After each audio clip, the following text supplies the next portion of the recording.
The final part of our Keith Haring printmaking kind of journey is to create one final reduction print.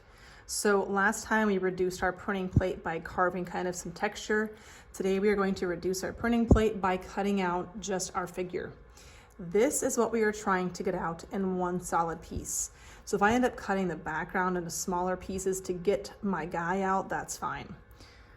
When you're cutting, you really want to try to make sure that your scissors are actually kind of sitting and cutting in that little groove or that line you carve.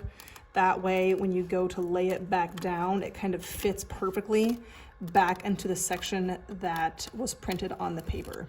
Like I said, sometimes when you start kind of getting up to a point where you have to kind of make a turn, it can be hard for me to get my scissors to turn this way.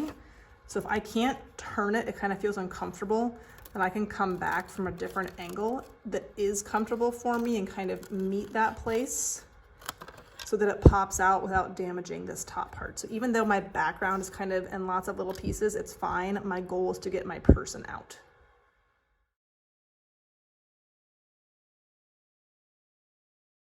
You can throw away these styrofoam scraps. We will not need those anymore. So once you're finished with that, you can put those away. Once you've got your person out, then it is time to print. You want to make sure, for a lot of you, you'll be able to see your name written on the back, but you want to make sure that you know which side is the front so that when you flip it, it's fitting back into your print. And then you want to go ahead and get your little guy or girl taped down as best as you can. When you are rolling ink on, because it's kind of got lots of parts sticking out and it's not a nice sturdy rectangle, you want to roll really slow and careful so you don't accidentally rip off an arm or a leg. So kind of just be mindful when you're rolling to do it gently. This printing plate is also a lot smaller than my older one, so I will not need probably quite as much ink today because my printing plate is just not as big. Today you are allowed to choose one of the color combinations on the board and kind of do a mixture to get a little bit of variety since we're kind of running low on colors that we haven't used. And again, I don't need quite as much today because my printing plate is a lot smaller. You will kind of repeat your good printmaking techniques. Remember that you don't need to spread ink in the entire rectangle. You're just trying to get an even layer on your brayer.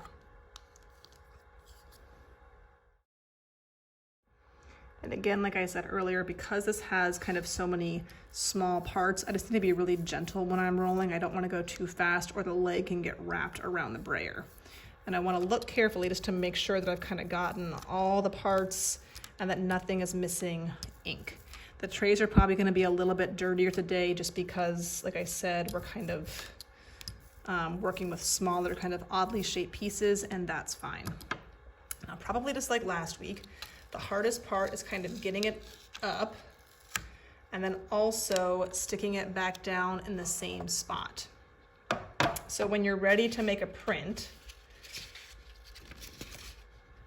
I always kind of aim to get like one thing in first. So for me, I might try to like get this kind of foot in the right place first, and then I can kind of swivel my person until it kind of looks right and just lay it down a little bit at a time, and it's not going to be perfect, so kind of just do it the best you possibly can. And then once it's in, kind of do your best to press it down, and then when you flip it, just be very, very gentle with rubbing. You should kind of be able to feel for all the parts. I can actually feel his hand, I can feel his head right here, so really kind of just feel to make sure that you're rubbing all of the parts on the back to get that ink to transfer.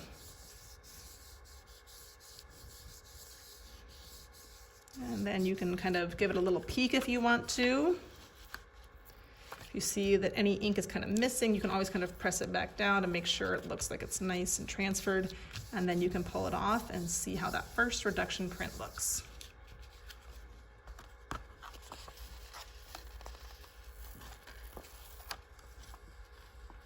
I'm pretty happy with that. That looks pretty cool.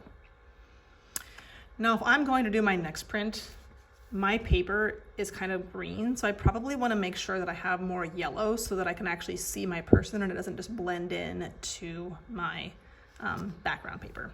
But you can do this kind of as much time as you have time for on as many prints as you'd like, and hopefully we get some good ones that have kind of that reduction process from last time as well as your person in a different color.